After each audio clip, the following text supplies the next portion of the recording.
আচ্ছা, চলুন আজকে একটা দারুণ ইংরেজি শব্দ শেখা যাক, আর সেটা হলো এনামর। তো গল্পটা শুরু করা যাক। একজনকে দিয়ে, ধরুন ওর নাম আকাশ, খুবই ইনকুইজিটিভ একটা ছেলে। তো একদিন কি হলো, আকাশ খুব আগ্রহ নিয়ে একটা সায়েন্স ফেয়ারে বিজ্ঞান মেলায় গেল। আর সেখানে গিয়ে একটা প্রজেক্ট দেখে সে তো একেবারে মুগ্ধ, পুরো অবাক হয়ে গেছে।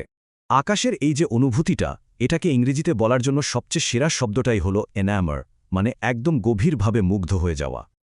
আর মজার ব্যাপার কি জানেন, এই শব্দটা শুধু মানুষ না, কোনো জিনিস বা আইডিয়ার ক্ষেত্রেও ব্যবহার করা যায়। তো শব্দটা তো জানলাম, কিন্তু এটা ব্যবহার করব কিভাবে? চলুন কয়েকটা উদাহরণ দেখি।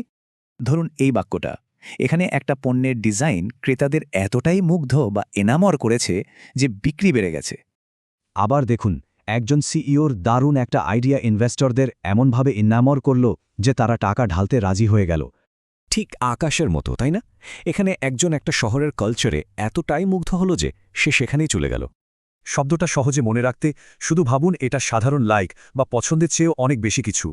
তাহলে সারমর্মটা কি দাঁড়ালো? এনামর মানে হলো গভীর মুগ্ধতা বা ভালোবাসা। একদম সহজ। এবার তাহলে একটু ভাবুন তো, এমন কি আছে যা আপনাকে ট্রুলি এনামার করে?